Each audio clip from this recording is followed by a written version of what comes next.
I had the opportunity, it was a real privilege, to attend an artist residency, or be a fellow, a part of an artist residency in southern France.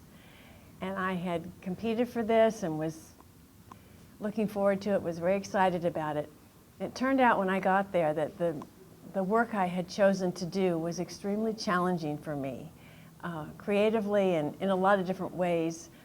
It was work I had never done before. I'm a painter and I work with music, and I was working with mediums I hadn't used before, with difficult music, and I sort of found myself extremely frustrated and concerned. I felt a need to have, to take full advantage of this opportunity and produce something that I was proud of, that I was worthwhile, and I started to become fearful that that wouldn't happen. So of course I turned, as a lifelong Christian Scientist, I turned in prayer to how to bear witness to what God has given me, and all the beauty and spirit in the world. And what I realized became very helpful to me in all aspects of my life.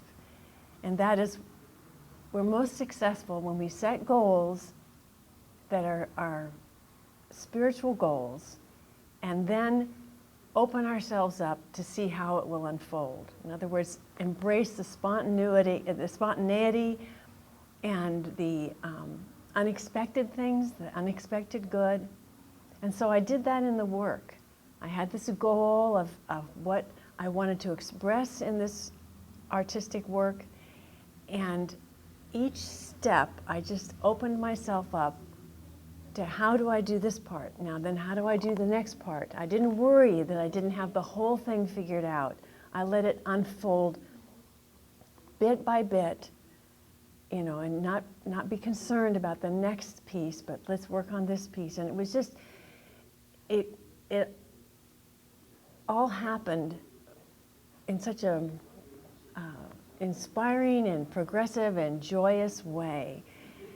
And it helped me in opening myself up in my own life to be more spontaneous and not feeling like everything has to be according to my plan, but according to God's plan. But then what happened after that was I did a lot of work, a lot of large paintings. I had them all rolled up in a big tube that I carried home on the airplane. And I came through customs from France in Chicago. It was, it's passport control, all that, check your bags, and I had to recheck them. It was all very confusing, and trying to get to the next plane where I had a connection. And I realized just before I got on this little train to go to another terminal that I didn't have my tube with all this very important work with me. And I went running back to get back into passport control, and they wouldn't let me in. And there was a guard there and saying, that's it, once you leave, you don't get to go back in. And he said, talk to customs, talk to the airlines. None of those people were around or close by.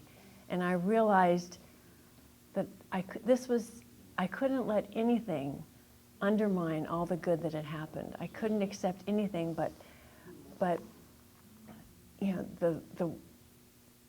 the life that God had for me and the work that God had for me, that nothing could take that away. Not even my own stupidity or my own, not paying attention. So I just stood there quietly and prayed, and a man who was helping people on and off the train came up to me and asked me what he could do to help me. And we went down and tried to talk to the guard at the passport control gate again. And as we were trying to talk to him and he was unbudging, somebody came out of those doors who knew this gentleman who was helping me. And this gentleman said, can't we just go back in quickly? So I was able to get back in and retrieve my precious cargo.